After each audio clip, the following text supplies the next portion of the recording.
is the Blackmagic Ursa Mini Pro 12K, an 80 megapixel cinema camera. Let's see what's there inside the box. You get a DaVinci Resolve Studio SD card that unlocks the studio version, a Blackmagic sticker, a welcome quick start guide, a power brick, and some cables for a DIY V-mount battery plate. But in the box, there is no power cable, so I hope you have a spare one because Blackmagic actually doesn't include one in the box. And here is the star of the show, the Blackmagic Ursa Mini Pro 12K's body. This actually looks like a beast, no? But you might have that question, why shoot in 12K when YouTube only doesn't play 12K? The answer to that is extra detail, because it helps a lot in editing. So in post, you can actually crop and reframe without losing quality, and a sharper original image always will make the final video look very clean. Plus, as a tech nerd, it's always fun to try new cameras. On the left hand side, there is a small screen that shows you the time code and sound levels. This camera actually follows an ENG style layout. You may ask, what is ENG? ENG is basically electronic news gathering camera, which was originally designed for television news camera operators. This was mainly built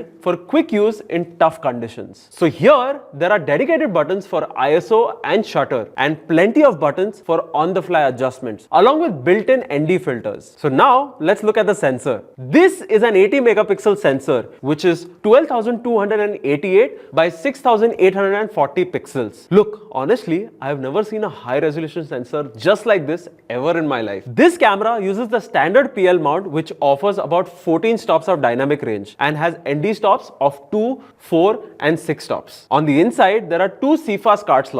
On the top, you get two XLR audio ports and 4 standard quarter-inch mounting threads. Towards the back, it has an SDI out, SDI in, timecode in, and a 12-volt power port. While on the right-hand side, there is an SDI out, a 4-pin XLR, and a rosette for attaching a grip. This camera also has built-in mics on the front and the top for scratch audio. And finally, there's a flip-out screen, which is there in most ENG style cameras. So now it's time to turn on the camera. So the UI of the camera looks the same as all other Blackmagic cameras. So this particular camera only records in Blackmagic RAW, a compressed RAW format with options like 5:1, 8:1, 12:1, and 18:1 compression ratio. This camera can shoot up to 12K at 60 frames per second and 8K at 120 frames per second, and finally 4K with a Super 16 crop at 240 frames per second. So this camera roughly costs around 8.5 lakhs, which in this segment is actually very great. The closest competitors of this camera are the Sony FX6, which is a full frame camera, and Canon's C300 Mark III. Now let's go ahead and compare the Blackmagic Ursa Mini Pro 12K